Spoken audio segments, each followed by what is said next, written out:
आज शुरुआत करते हैं बांग्लादेश में लोकतंत्र की हत्या से जुड़ी बड़ी खबर के साथ, जो इस वक्त दुनिया की सबसे बड़ी खबर है। बांग्लादेश में इसी साल जनवरी महीने में चुनाव हुए थे। शेख हसीना की पार्टी आवामी लीग ने 300 में से अकेले 223 सीट जीतकर प्रचंड बहुमत से सरकार बनाई थी। 2009 से लगातार चौथी बार शेख हसीना प्रधानमंत्री बनी थी, लेकिन चुनाव नतीजों के ठीक 6 महीने के बाद आज वहां लोकतांत्रिक तरीके से चुनी हुई शेख हसीना सरकार का तख्ता पलट हो गया। भारी हिंसा के बीच प्रधानमंत्री शेख हसीना को न सिर्फ प्रधानमंत्री पद से इस्तीफा देना पड़ा, बल्कि देश तक छोड़ना पड़ गया। नौबत यह थी कि शेख हसीना को वीडियो संदेश देने तक का मौका नहीं मिल पाया। भीड़ बाढ़ की तरह आई और हसीना की सत्ता को बहा कर ले गई। अब सवाल यह है कि क्या बांग्लादेश में तख्ता पलट की साजिश पाकिस्तान ने रची है? क्या बांग्लादेश में तख्ता पलट का चीन से कोई कनेक्शन है? बांग्लादेश में तख्ता पलट का भारत पर क्या और कैसा असर पड़ सकता है?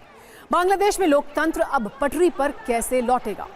क्या ढाका में शांति लौटेगी या फिर 1975 का इतिहास दोहराते हुए सेना देश चलाएगी? 1971 में पाकिस्तान के 2 टुकड़े होकर नया देश बांग्लादेश बना था। करीब 4 साल बाद 15 अगस्त 1975 को पहली बार बांग्लादेश में तख्ता पलट हुआ था। शेख हसीना के पिता शेख मुजीबुर रहमान उस समय पीएम की कुर्सी पर काबिज थे। सेना ने उनसे कमान छीन ली थी। उनके पूरे परिवार की हत्या कर दी गई थी। तब शेख हसीना और उनकी छोटी बहन शेख रेहाना जर्मनी में होने की वजह से बच गई थी। उस समय उन्हें भारत ने ही शरण दी थी। अब ठीक 49 साल के बाद इतिहास ने वहां खुद को दोहराया है। बीते 24 घंटे के दौरान हुई भारी हिंसा के बाद उग्र प्रदर्शनकारियों ने न सिर्फ शेख मुजीबुर रहमान के स्टैचू को तोड़ दिया, सिर पर हथौड़े बरसाए, बल्कि शेख मुजीबुर रहमान की बेटी शेख हसीना को भी सत्ता से बेदखल कर दिया गया। बांग्लादेश में मची उथल पुथल की हर तस्वीर, हर बड़ा अपडेट देने से पहले आपको शेख हसीना से जुड़ी 3 तस्वीरें दिखाते हैं। दोपहर 2:30 बजे शेख हसीना को आर्मी का सेफ पैसेज लेकर आर्मी के ही हेलीकॉप्टर में ढाका छोड़ना पड़ा। इसके बाद उनके हेलीकॉप्टर ने भारत की ओर उड़ान भरी। कुछ वक्त बाद ही शेख हसीना के अगरतला में लैंडिंग की खबरें सामने आईं। इसके बाद जानकारी आई कि शेख हसीना दिल्ली आएंगी। शाम 6 बजे उनके गाजियाबाद के हिंडन एयरपोर्ट पर उतरने की खबरें सामने आईं। अभी वो वहीं पर हैं। इस बारे में हमारे पास सीधे हिंडन से बड़ी जानकारी है, वो हम आपको बस थोड़ी देर में बताएंगे। लेकिन सवाल यह है कि क्या वो ढाका में शांति लौटने तक दिल्ली में ही रुकेंगी? शेख हसीना का अगला कदम क्या होगा? तो टीवी 9 को सूत्रों से ये जानकारी मिली है कि शेख हसीना ने अभी तक भारत सरकार से पॉलिटिकल अजाइलम यानी राजनीतिक शरण की मांग नहीं की है। ऐसे में इस बात की पूरी संभावना है कि शेख हसीना दिल्ली के बाद आगे के डेस्टिनेशन पर जाएंगी। ऐसी खबरें हैं कि वो दिल्ली से लंदन या फिनलैंड जा सकती हैं। हालांकि इस बारे में स्पष्ट रूप से कुछ कहना अभी जल्दबाजी होगी। फिलहाल बांग्लादेश में हिंसा की वजह दरअसल आरक्षण की आग है। इसके बारे में विस्तार से आपको बताएंगे, लेकिन पहले हम आपको कुछ तस्वीरें दिखाते हैं। विकास के पथ पर लगातार आगे बढ़ता बांग्लादेश एक फैसले की वजह से कैसे सुलग उठा है। दोपहर 3 बजे शेख हसीना के बांग्लादेश छोड़ने के आधे घंटे के बाद ही सैकड़ों प्रदर्शनकारी प्रधानमंत्री आवास में घुसे। वहां जमकर उत्पात मचाया। यहां प्रदर्शनकारियों ने चिकन मटन की पार्टी की, पशु पक्षियों तक को नहीं छोड़ा। जिसके हाथ में जो आया वो लेकर फरार हो गया। एक प्रदर्शनकारी खरगोश लेकर जाता हुआ दिखाई दिया तो कोई मछली लेकर जाता हुआ दिखा।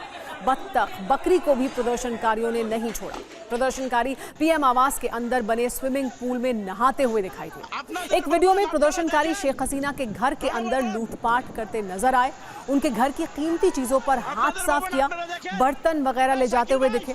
अलमारी में रखी शेख हसीना की साड़ियों तक को लूट लिया गया।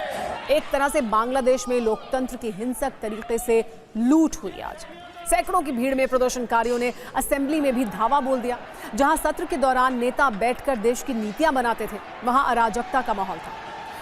बस बम दागे जा रहे थे। हंगामा जोरदार था। सेना खुद प्रदर्शनकारियों के साथ मिलकर शेख हसीना की सियासी निशानियों को मिटाती जा रही थी। सेना के जवान सरकारी दफ्तरों से शेख हसीना की तस्वीरें हटा रहे थे। उन तस्वीरों को जमीन पर फेंककर तोड़ रहे थे।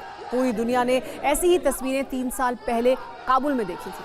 उसी तर्ज पर आज बांग्लादेश में प्रदर्शनकारियों ने जमकर उत्पात किया।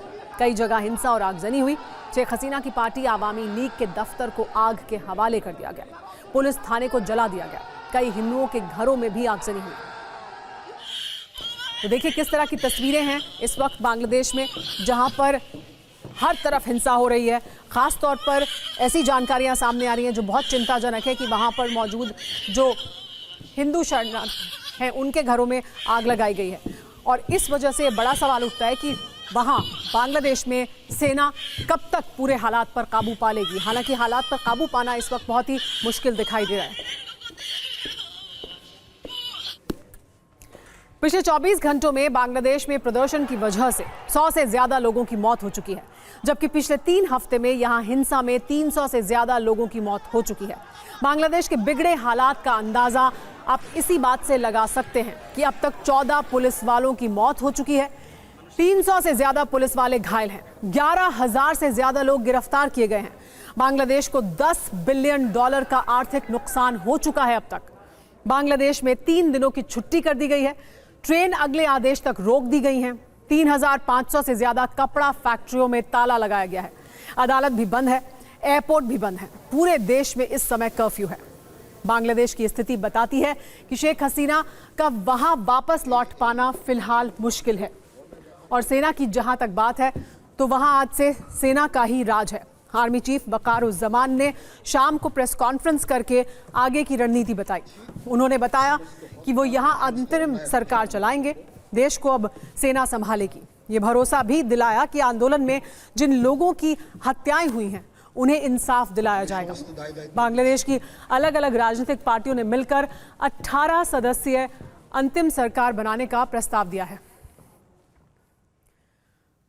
आप अपने टीवी स्क्रीन पर उसी प्रस्ताव की एक्सक्लूसिव कॉपी देख रहे हैं। इनमें 18 लोगों के नाम दर्ज हैं, लेकिन सेना ने राजनीतिक दलों के साथ जो बैठक की थी उस मीटिंग में 223 सीट जीतने वाली शेख हसीना की पार्टी आवामी लीग को पूछा तक नहीं गया। जबकि शेख हसीना की सरकार के कार्यकाल में बांग्लादेश आर्मी के चीफ लेफ्टिनेंट जनरल वकारुज्जमान को हाल ही में प्रमोट करके आर्मी जनरल नियुक्त किया गया था। उन्हें 11 जून 2024 को अगले 3 साल के लिए चीफ ऑफ आर्मी स्टाफ चुना गया था। और अब करीब 2 महीने के अंदर ही उनके सामने ऐसी परिस्थितियां आ गई हैं कि देश की सत्ता अब उनके हाथ में है। तो इतने कठिन हालात में सेना की छत्र छाया में प्रधानमंत्री कौन बनेगा, बांग्लादेश कौन चलाएगा? क्योंकि खालिदा जिया बहुत बीमार है, एक बेटे की मौत हो चुकी है, दूसरा लंदन में है, उसका नाम तारिक रजा है। तारिक रजा को बांग्लादेश में उम्र कैद की सजा हुई थी। क्या सेना की निगरानी में बीएनपी यानी बांग्लादेश नेशनलिस्ट पार्टी उसे बांग्लादेश की कमान सौंप सकती है? एक और नाम चर्चा में है, प्रोफेसर डॉक्टर मोहम्मद यूनुस का। उनके बारे में कहा जा रहा है कि वो प्रधानमंत्री बन सकते हैं। ऐसा कहा जा रहा है कि उनके नाम को लेकर सहमति बनती हुई दिख रही है। मोहम्मद यूनुस बांग्लादेश के नामी अर्थशास्त्री हैं और नोबेल पुरस्कार विजेता हैं। हमने इस बारे में विशेषज्ञों से भी बात की है, उनकी राय भी आइए आपको जाननी चाहिए।